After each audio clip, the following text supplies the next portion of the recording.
Hey guys, welcome back to my channel.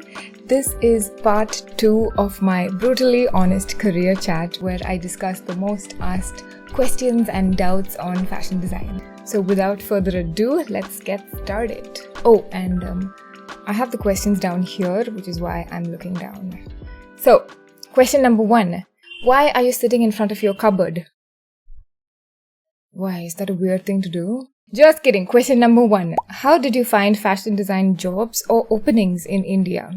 So for me, guys, LinkedIn has been my main portal for any kind of job hunting that I have ever done in my career. There is a whole world of professional recruiters who are actively seeking out creatives on LinkedIn. So ever since I graduated, my profile has been kept updated with all the courses that I've done, the internships, the job experiences, and anything else that could possibly professionally help me. To give you a real example, how I actually got one of my jobs in the past is, I found an interesting opening posted on LinkedIn by a recruiter, and I messaged the recruiter saying that I was interested, and in the message I also shared my CV and my portfolio link. So this recruiter, she saw my mail, she ran through my CV and my portfolio, and she messaged me saying that I fit the job description, and if I was interested, we could go ahead with it.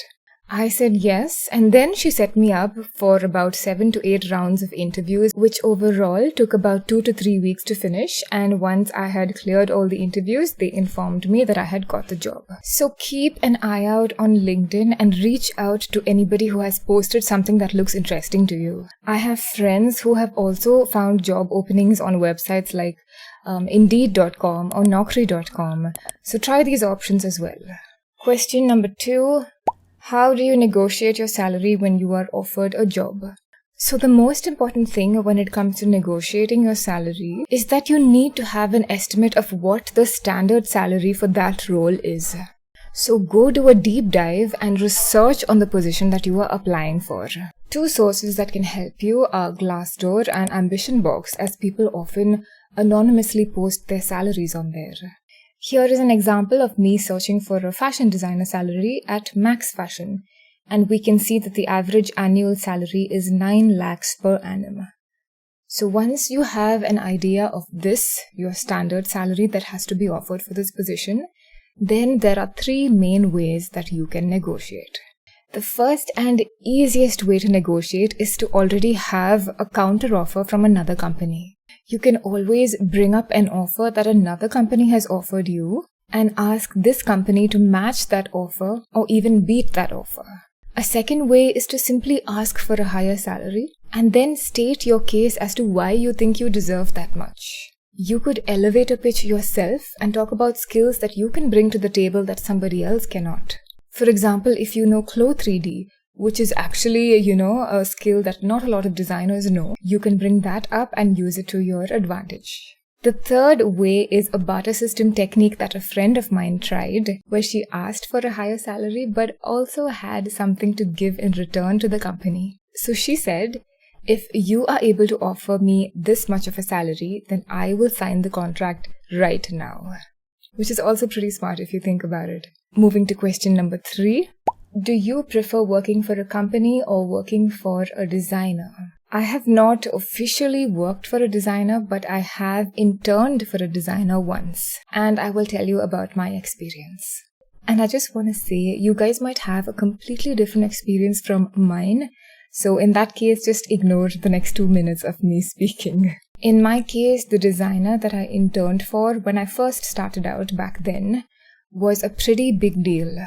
He would showcase his designs at Lakme Fashion Week, etc. I really looked up to him while I was growing up, but he turned out to be pretty different from what I thought he was.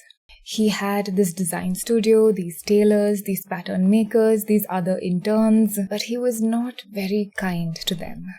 Eventually, and quite quickly, I must say, I decided that I don't want to intern anymore under him, and I have never worked for a designer since, and that internship experience has been completely dropped from my CV. So that was my very unfortunate experience. On the other hand, when I joined corporate, I really loved the people that I worked with.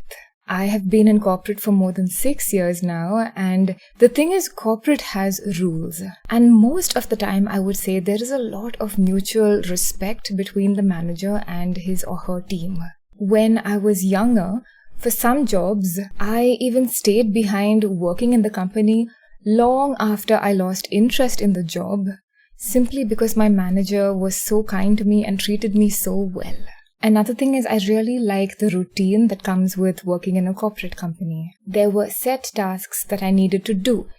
Design a range, make tech packs, attend a fit session. But when you are with a designer, you don't have a set routine and you sort of are expected to be a jack of all trades, doing multiple admin and miscellaneous tasks and sometimes even random tasks that don't even fit the role of a designer. So that is also something I did not like very much. Corporate also has better set-in-stone policies on bonuses, increments, pay benefits, etc. And I loved the stability and the discipline that came with working in a corporate company and just somewhere knowing that, my company had my back if at all I needed them. Especially great companies like Landmark and Myntra, both of which I have worked in, where, employee welfare is of utmost importance. I will say, however, that working with a designer will allow you to be more creative in terms of the accessories or the apparel or anything that you design. Because you know how Fashion Week is, right?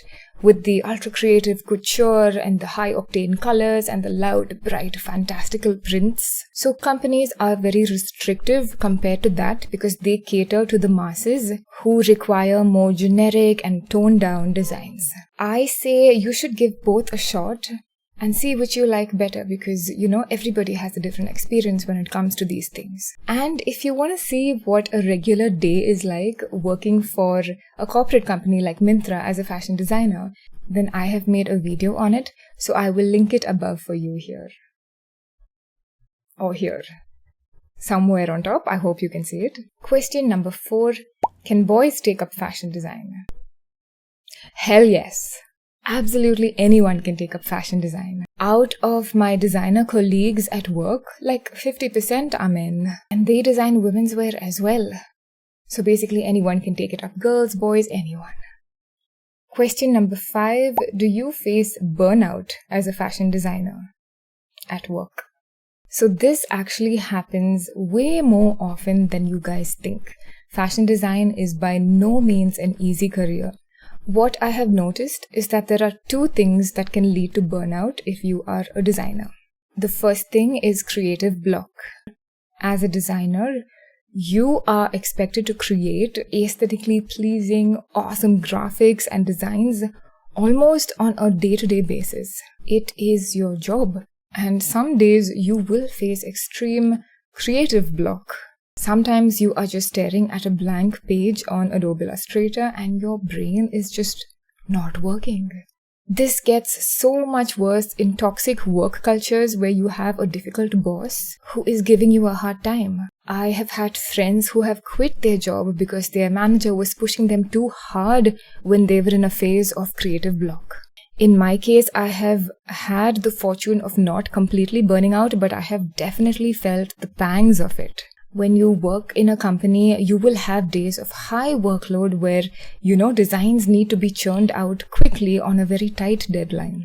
And most of the time, if you delay submitting your designs, then you are in trouble because you have set off a sort of snowball effect. Because when you delay your design submissions, you are delaying sending out the tech packs to the suppliers. You are also in turn delaying the creation of the prototype and eventually the bulk production of the samples. So hitting your deadlines is actually crucial and the pressure is really, really on and very palpable. Similarly, a lot of my friends and colleagues go through the same thing. But you are in for a burnout if this keeps happening. Because a creative block combined with the stress of the deadlines and the mental exhaustion from constantly trying does become too much for people to take. The second thing that leads to burnout as a designer is rejection. So when we create a set of designs for a range, the normal process in most companies is that we present this range to the buyers. The buyers will then give their comments on the designs we made, and they can either give us the go-ahead or reject it. And when I say rejection, they not only have the power to reject one design in a range, but they have the power to reject an entire range which has about 20 to 40 designs. And that is most likely because they think it is not working or it will not sell well in the market. But that is so depressing when you are the designer facing that rejection, because you might have spent like 2 weeks or more just making that range. I recently saw one of my friends redo his range about 3 to 4 times until it was something the buyers thought could work. And that amount of workload really caused him to burn out. So if you've been thinking fashion design is an easy career, then think again, because burning out is very, very real, guys. Question number 6. What are some skills that you should absolutely know if you are to work as a fashion designer for a company? I am basing this answer off of what happens on a day-to-day basis for me at work. And I would say Adobe Illustrator is your best friend as a fashion designer once you start working for a company. Literally all the work that we do is done on Illustrator. Whether we are designing a range, making graphics, creating tech packs, everything is done on Illustrator. Question number 7. What companies recruit fashion designers in India? So here is a list of companies that recruit fashion designers in India. I'm just going to wait here in the corner while it scrolls. I haven't listed every single company, of course, but I've listed some of the key ones that do hire fashion designers.